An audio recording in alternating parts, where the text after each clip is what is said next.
When the question of Islam as such, as a religion, is at stake in the controversy, I think that is Islamophobic. For example, the question of the cartoons crisis can be considered as an Islamophobic act.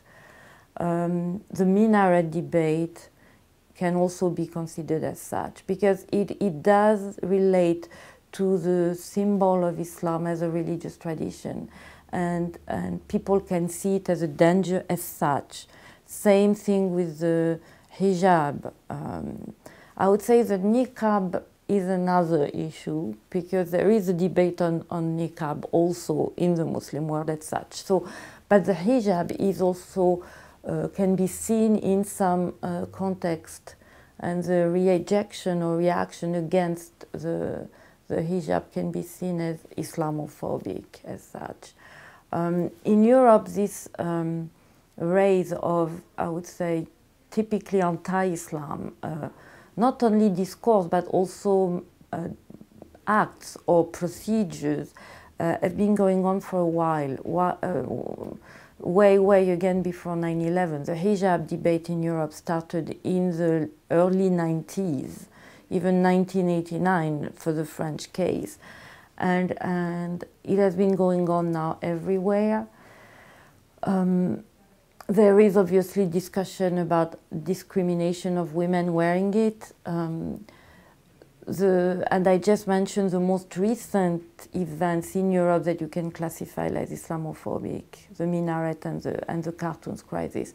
In the US, I would say this rise of Islamophobic discourse is directly related, it's very recent, it's last year.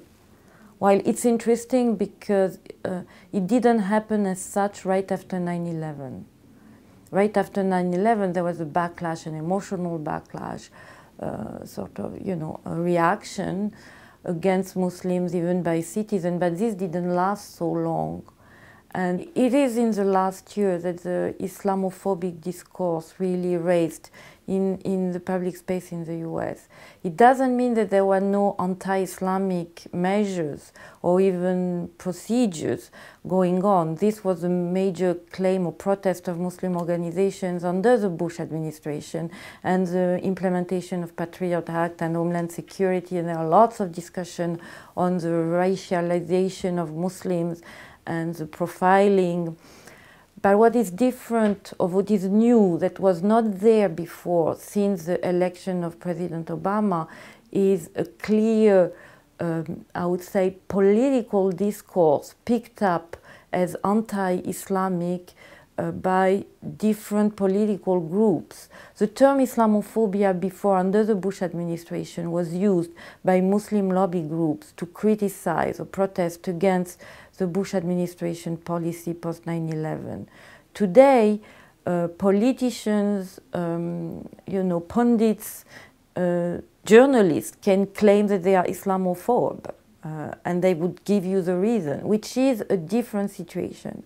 And I think it is related to the figure of President Obama himself. There have been a lots of, discussion of his origin, his background during his election campaign, and now that he is in office. And there is clearly a political use of his Islamic background, or so-called Islamic background, as a way to delegitimate his current administration. And in this particular tension, anything that is related to Islam has gained indeed a greater centrality in a political competition. And that's what is new. The discrimination situation related to administration procedures, security, control, this has been going on for a while. What is new is this figure of the President Obama as a catalyst for making Islamophobia a core issue in political competition. And this was already in Europe for a little while, I would say. It didn't happen in Europe last year. It was going on in Europe, I would say, for the last 10 years at least.